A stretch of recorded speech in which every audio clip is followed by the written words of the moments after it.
Alors, on va parler d'une autre personne condamnée en avril dernier. L'influenceuse franco-algérienne Sofia Benleman avait été condamnée à 9 mois de prison avec sursis pour menace de mort. Elle avait également déclaré, je cite, aller en enfer, sale race de juifs. Eh bien, elle a récidivé dans un autre registre avec plusieurs supporters algériens. Elle est l'objet d'un signalement. C'est une information européenne, signalement au procureur de la République pour avoir entonné un chant dimanche soir après la victoire de l'équipe d'Algérie lors de la Coupe d'Afrique des Nations, lors d'un simple match de poule. Des célébrations qui, dans plusieurs villes de France, on en a parlé dans le journal, ont entraîné des heurts avec les forces de l'ordre. Au total, 6 personnes sont gardées à vue.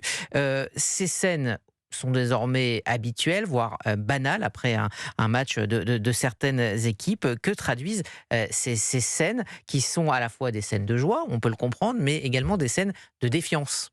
Des scènes de joie, aujourd'hui, la CAN, ça se passe au Maroc. Au Maroc, quand le match est terminé, les supporters algériens nettoient le stade. Heu, voilà, et là, on est à quelques milliers de kilomètres, nous sommes en France, et nous avons, une sorte de bordel agressif, non pas festif, mais agressif, généralisé.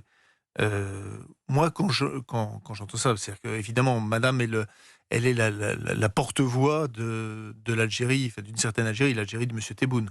Donc c'est ça, en fait, c'est ça. Donc elle est bien sûr dans la provocation, dans la parole ultra et radicale, et j'espère que, parce qu'il y a quand même un certain nombre d'influenceurs et d'influenceuses comme elle, qui tiennent le même type de langage et qui se font beaucoup entendre, même si elles ne représentent pas la communauté algérienne en France.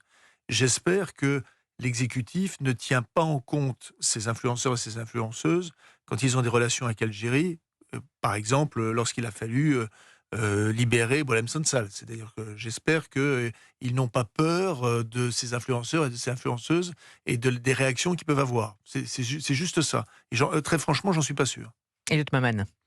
Oui, c'est vrai que c'est assez désespérant, et par ailleurs, dans les propos qui sont tenus par cette influenceuse, en l'occurrence, où elle dit en gros qu'il est assez légitime d'avoir une opposition de forces algériennes à la France du fait de la Vous nous avez colonisation. colonisés, vous êtes Exactement. désormais foutus. Là Au où moins. on voit le vivier sur lequel les influenceurs peuvent reposer, c'est que cela ne fait pas uniquement appel à l'éventuelle présence d'une communauté algérienne en France. On voit qu'il y a un discours idéologique qui est assez bien construit et qui peut également toucher une partie de la jeunesse, parce que, en définitive, ce que l'on entend dans un certain nombre d'amphithéâtres universitaires parmi les plus engagés n'est pas particulièrement éloigné. L'idée selon laquelle la colonisation a été une période criminelle, certes, mais que ensuite une colonialité du pouvoir s'est perpétuée, que les États qui ont colonisé ont continué à avoir une emprise toute particulièrement délétère sur les autres, sur les États qu'ils ont colonisés, et Ouais. donc qu'en retour, il est légitime que l'on s'oppose et que l'on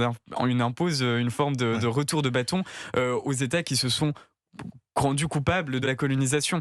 Et ça, c'est quelque chose, finalement, c'est un discours qui est construit, où on voit que il peut également plaire à une partie de la jeunesse Oui, occidentale qui et est porté extrêmement critique de son passé. par des jeunes d'origine algérienne qui sont nés en France, hein, qui sont parfaitement Également, français. oui. Mhm. Oui, Mmh. oui, et Joseph voilà, moi Massescaron. j'aimerais qu'on leur réponde, depuis quand, évidemment, cette partie du Maghreb est colonisée par, le monde arabo-musulman.